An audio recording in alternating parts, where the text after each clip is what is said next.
Rivera, answer me this one question, please. Of course. Answer me this one question. What's up? If you do not have faith in your quarterback of the future, why are you even putting him out there to get his stupid butt killed? You idiot! I thought you were smarter than this. Apparently Not! And you know who else is not smart? I mean, look at what he did last week in the absolute abomination of a loss last weekend. They had Kyle Allen starting. Then he got hurt. I mean, I'm happy that Alex Smith got back on the field, but you could tell he was rusty. Yeah, it's been a long time since he played. 2 years to be exact. Since his leg got broke, and almost a fear of thought of having his leg amputated. And they literally had to go in there and reset the thing, and then had to go back in, clean that thing out because it got infected not once but twice. Yeah. Where his life was at stake. Did you see the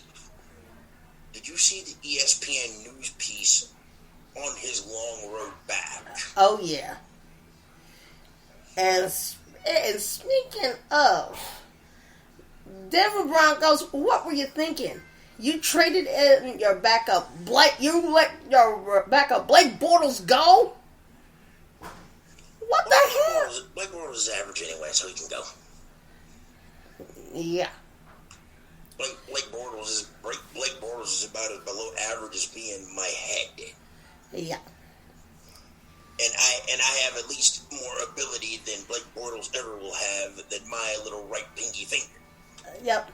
And it looks like the Patriots have placed 3 people on IR and COVID-19 tonight. They just reopened their facility this morning after canceling Friday's practice. I just have a feeling, look, this season is going to be the biggest whack-a-mole It is. the NFL has ever had to deal with. They had to literally move this game. They had it scheduled for last Monday. Then they had to move it to Sunday at noon. Yep. So that meant some games had to get flip-flopped like a high-wire act in the middle of a tossed salad bowl. Yep. Which means... Well, along with Melvin Gordon, Noah Fant is going to be out for tomorrow's game against the Patriots. And Drew Lock looks like he will be starting, but man, he's going to be down some weapons.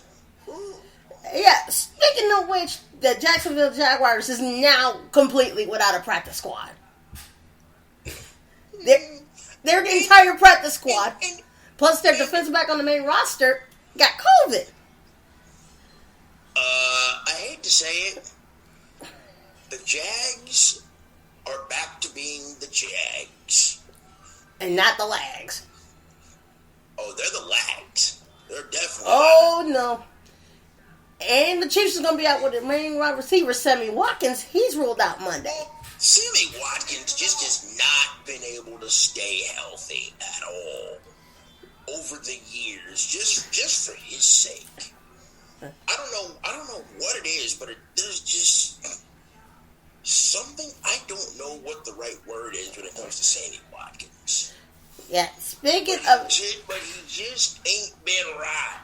And speaking of injuries, the Cowboys, or as I like to call them, the Cowgirls, is going to be without quarterback Dak Prescott for the whole season. And insert the cavalry, insert butt of joke here. Andrew, Red Rifle that can't shoot, don't. Hello, Kyler Murray. Time to shine on Monday night about 7:50, son. Yep. Have a day with the peeps that you got. Yep. Have a field day, please. And speaking of coaches, here's something you haven't heard. The Falcons let Dan Quinn go bye-bye. And as everybody in Atlanta was singing along with the Atlanta Journal-Constitution and the Atlanta Opera Sopranos, holla bleeping.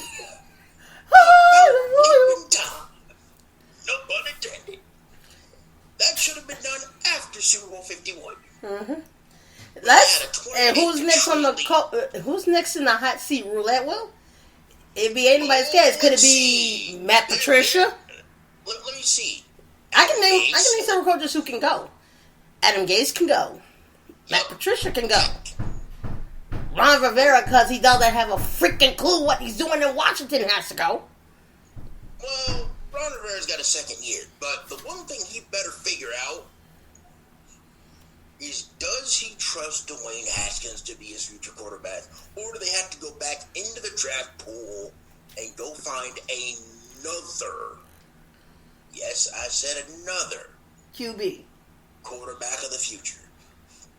Because you're at the point now, if you are that you're scraping at the bottom of the barrel and you can't find nobody. You better be able to find at least a serviceable quarterback that will be the quarterback. And from the game of this afternoon, Texas A&M won 28-14. Beat Mississippi State. Yep. Mississippi State's all of a sudden, they've come off the rails a little bit. Yeah, and Tennessee got a trouncing by Kentucky. I was scored 34-7. All I gotta say about that is Tennessee's got more issues in the quarterback spot.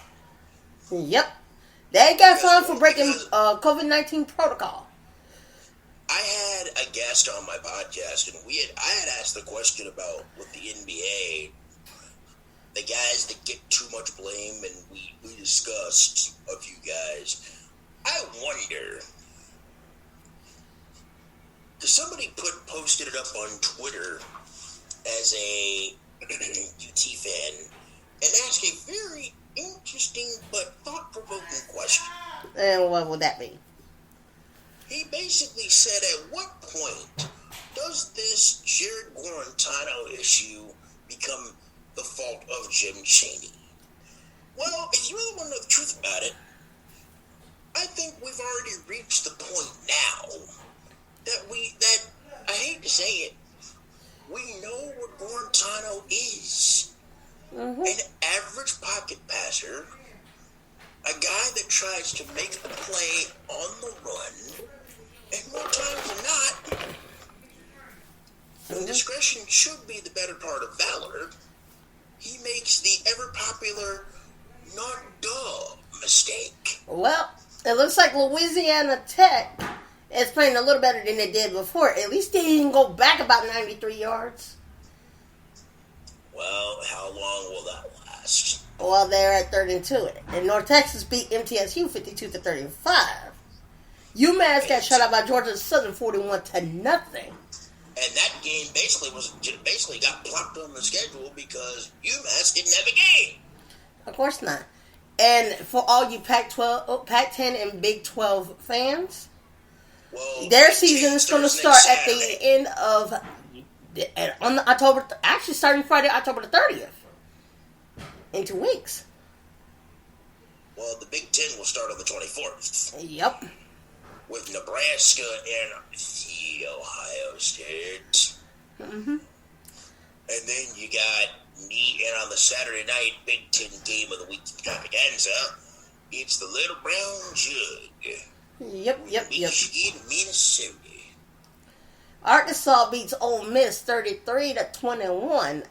A 12-point deficit. Another game of where defense was not invited. Nah. A game where the defense should have read their playbooks, had their heads on straight, and a screw checked in.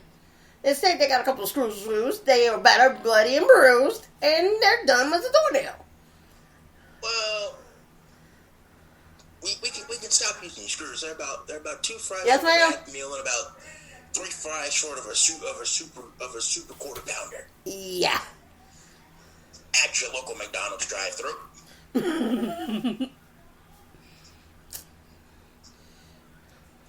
Well, it looks like the Florida Gators head coach has just tested positive for COVID-19 as well. Wah, wah. After they lost today. I wonder if that was a ploy. I wonder if Dan Mullen's having second thoughts of maybe I shouldn't have said what I said to try to get 90,000 folk inside the swamp for LSU because your game got canceled. Yeah. To December 12th. Ah. Along with Vanderbilt, Missouri, December 12th. Yep.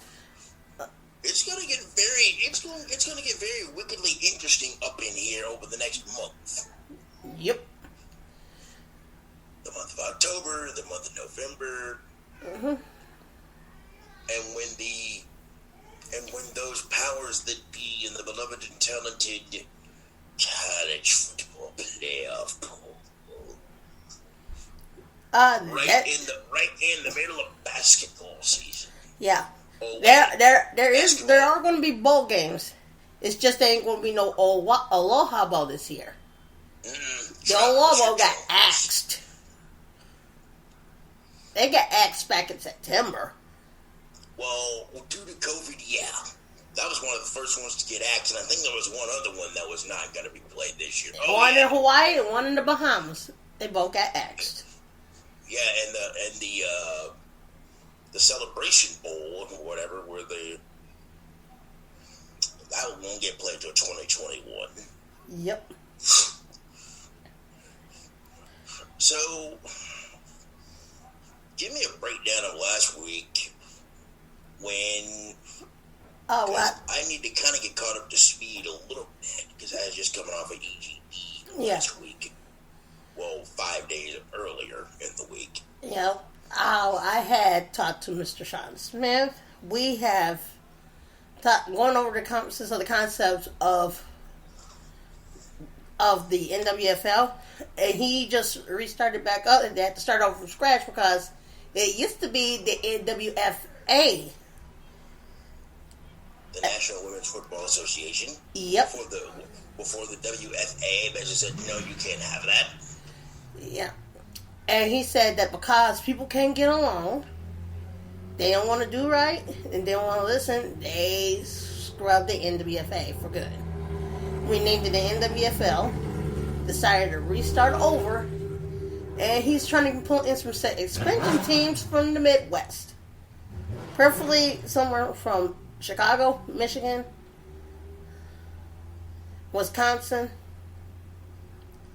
Indiana, Idaho, and preferably Oklahoma. So basically, the teams that we were supposed to play, our schedule's been scrapped? Nope. Our schedule is still intact. Those are the Midwestern teams that he wants to put an expansion in. So wait, he's gonna have a level 2? Yep, for the following year, 2022. 2022. Yeah. Sounds good. Yeah. I mean, and we both have the exact same stance. You know, where it can get a level 2 and integrate those teams in level 2. Yeah. Up to level 1 and, put together a nice little pipeline of teams that could be, Yeah, but he's thinking more of, like you said, he's thinking along the lines of teams who are, players who are mothers and traveling distance. Smart. Hence why the Southeast and the Southwest.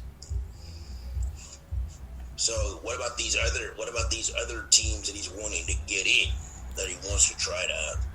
Yeah, level 2. According to what he said, back when he owned the Topeka Thundercats. The Thundercats are on the loose. Yeah, he owned the Topeka Thundercats. Yeah, if you remember the classic superhero cartoon series, Thundercats. Yes, I do. Anyway, the players of the Thundercats, they're in separate leagues. They're in separate teams now. So love me some Thundercats. Yeah. Yeah. Right up there with the G.I. Joes, except for and he's kind of very excited to have the first team in Tennessee in their league. And hopefully to get more to try to get the Tri-City Thunder, the Knoxville Lightning. I would love to have that matchup. That matchup needs to happen. Because I tried to get on board with them last year because they played at Nissan Stadium and played a women's football game down there right after week 10. I think